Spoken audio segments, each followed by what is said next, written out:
নমস্কার বন্ধুরা, আজকে 6 জুলাই 2024। তো আজকের আবহাওয়া আপডেট কেমন থাকতে পারে এবং কোথায় কোথায় কতটা পরিমাণ বৃষ্টি হবে, তো সেই সংক্রান্ত বিষয়ে কিন্তু আমরা এই ভিডিওতে বিস্তারিতভাবে জানার চেষ্টা করব। তো চলুন বন্ধুরা, আজকের আবহাওয়া আপডেট শুরু করা যাক। তো বন্ধুরা, আপনারা কিন্তু স্ক্রিনে দেখতে পাচ্ছেন যে এখানে আবহাওয়া সতর্কতার তারিখ 6/7/2024। তো আজকে আবহাওয়া কেমন থাকতে পারে। তো বন্ধুরা, এই যে 6 তারিখের আবহাওয়া আপডেট, এটা কিন্তু 7 তারিখের সকাল অবধি জারি থাকবে। তো বন্ধুরা, আপনারা কিন্তু দেখতে পাচ্ছেন যে উত্তরের 5টি জেলায়, তো সেখানে কিন্তু ভারী থেকে অতি ভারী বৃষ্টিপাত হবে। তো আপনারা কিন্তু সবাই জানেন উত্তরবঙ্গে বেশ কয়েকদিন ধরে কিন্তু প্রতিদিন সমানে কিন্তু বৃষ্টিপাত হয়ে যাচ্ছে। সেই তুলনায় কিন্তু দক্ষিণবঙ্গে মাঝারি এবং কোনো জায়গায় কিন্তু হালকা মাঝারি বৃষ্টিপাত হচ্ছে, কিন্তু সেটা কিন্তু স্থায়ীভাবে হচ্ছে না।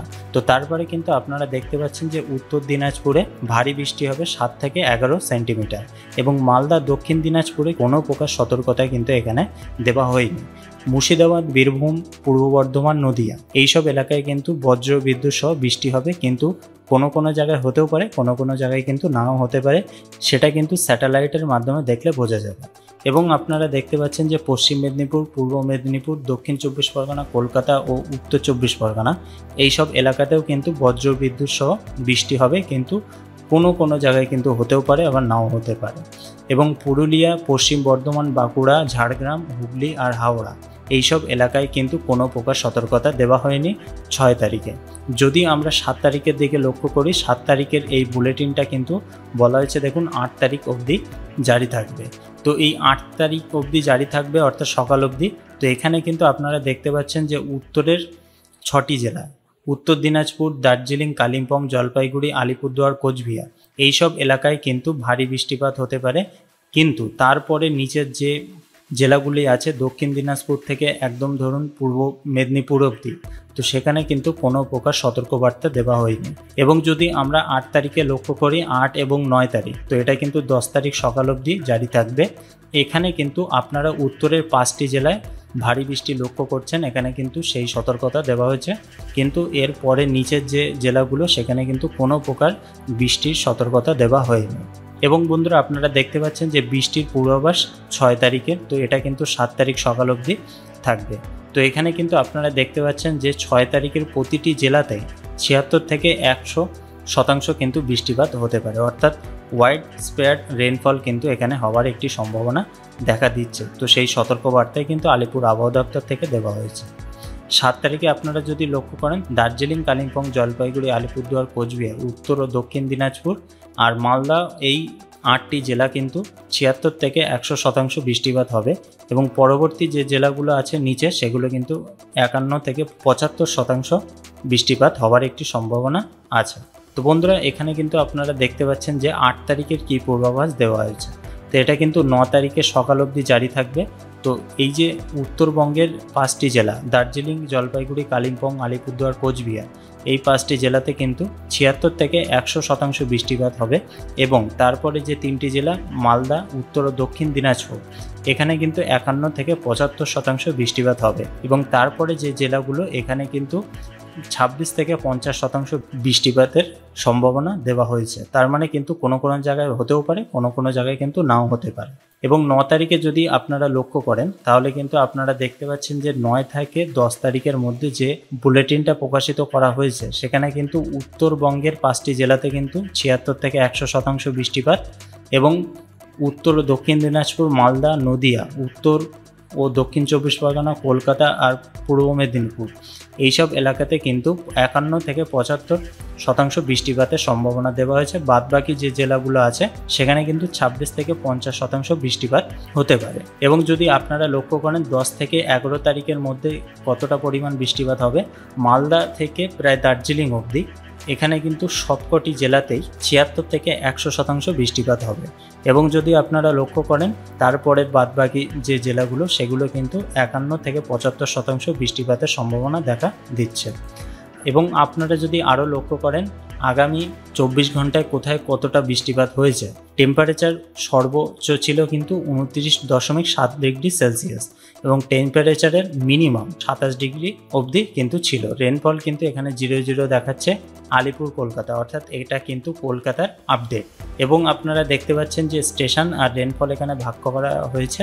উত্তরবঙ্গের আলিপুরদুয়ারে 276 মিলিমিটার বৃষ্টিপাত, তারপরে দেখতে পাচ্ছেন যে আমপো পুন্ডিবাড়ি 241 মিলিমিটার বৃষ্টিপাত হয়েছে, মাথাভাঙায় 209, চেপাং 198, বারোবিশা 188 মিলিমিটার বৃষ্টিপাত হয়েছে, বালুরঘাটে কিন্তু 154, কুমারগ্রাম 154, ধূপগুড়িতে 127, ফালাকাটা 120, NH-31 ব্রিজ 117, হাসিমারা 97, কোচবিহারে 94 আর বাগরাকোটিতে 89 মিলিমিটার বৃষ্টিপাত হয়েছে। তো বন্ধুরা বুঝতে পারছেন যে গত 24 ঘন্টায় কতটা পরিমাণ বৃষ্টিপাত হয়েছে। তো চলুন এবার দেখে নেই আজকে কেমন আবহাওয়া আপডেট। তো বন্ধুরা আপনারা কিন্তু দেখতে পাচ্ছেন যে স্যাটারডে ঠিক সকাল 9টার দিকে এখানে কিন্তু আপনারা দক্ষিণবঙ্গের সমুদ্র উপকূলবর্তী যে জেলাগুলো আছে, তো তার মধ্যে দীঘা, কন্টাই, হলদিয়া, তমলুক, বারুইপাড়া আর জয়নগর, মাজিরপুর এইসব এলাকায় কিন্তু বৃষ্টিপাতের হালকা পরিমাণ সম্ভাবনা আছে, কিন্তু খুব একটা কিন্তু হবে না।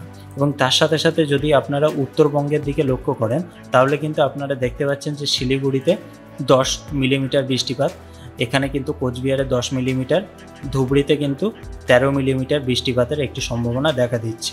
এবং যদি আমরা বাংলাদেশের দিকে লক্ষ্য করি ঠাকুরগাঁওয়ে কিন্তু 12 মিলিমিটার বৃষ্টিপাত, রংপুরে 13 মিলিমিটার বৃষ্টিপাত, দিনাজপুরে কিন্তু 12 মিলিমিটার বৃষ্টিপাত। এবং যদি ঘোড়াঘাটে দেখি বৃষ্টিপাতের পরিমাণ কিন্তু কম আছে, 2.5 মিলিমিটার, এখানে কিন্তু বৃষ্টিপাত হতেও পারে নাও হতে পারে।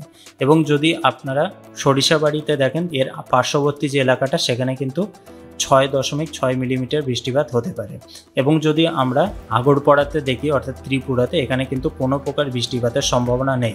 যদি আমরা আসামের দিকে লক্ষ্য করি তাহলে কিন্তু দেখতে পাচ্ছেন যে শিলং, এখানে কিন্তু খুব একটা বৃষ্টিপাত হবে না, 3.7 মিলিমিটার বৃষ্টিপাতের সম্ভাবনা কিন্তু আছে। তো বন্ধুরা এবার যদি আমরা শিলচরের দিকে লক্ষ্য করি তাহলে কিন্তু এখানেও কিন্তু সকাল 9টার দিকে কোনো প্রকার বৃষ্টিপাতের সম্ভাবনা দেখা দিচ্ছে না, কিন্তু এটা যদি আমরা ঠিক 12টার সময় লক্ষ্য করি তাহলে কিন্তু আপনারা দেখতে পাচ্ছেন যে কলকাতার সাইডে বৃষ্টির পরিমাণ বেশ ভালোই আছে। তো আস্তে আস্তে যদি আমরা লক্ষ্য করি তাহলে কিন্তু এই যে মোটামুটি আরামবাগ, শান্তিপুর, কৃষ্ণনগর, চাকদা, বনগাঁ এইসব এলাকায় কিন্তু বৃষ্টিপাত হবে।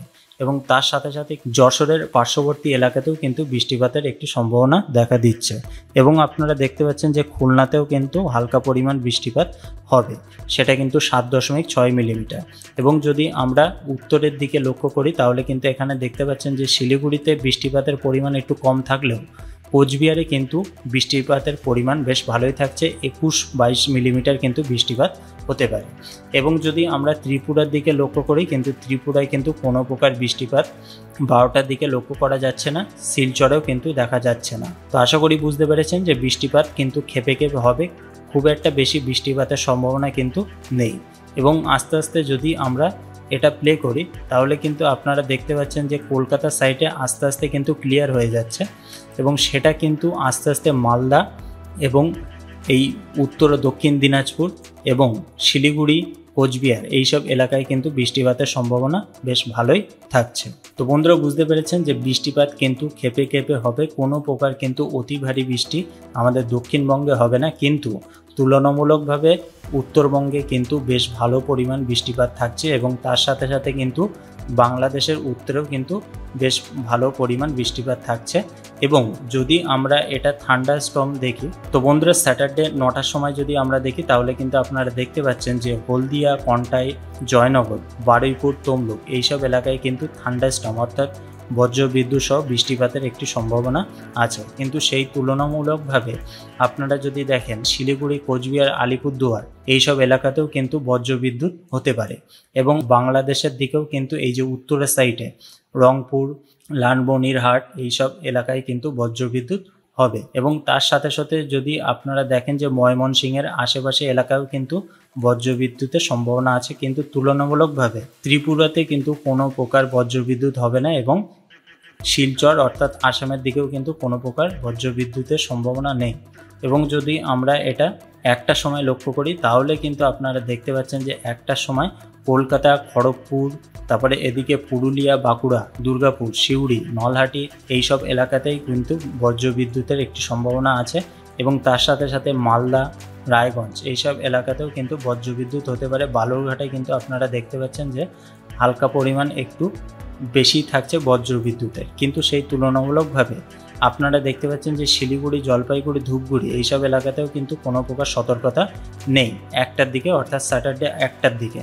কোচবিহারে হালকা পরিমাণ থাকবে বজ্রবিদ্যুৎ এবং আপনারা দেখতে পাচ্ছেন যে বাংলাদেশের মহাদেবপুর এইসব এলাকাতেও কিন্তু বজ্রবিদ্যুৎ থাকছে।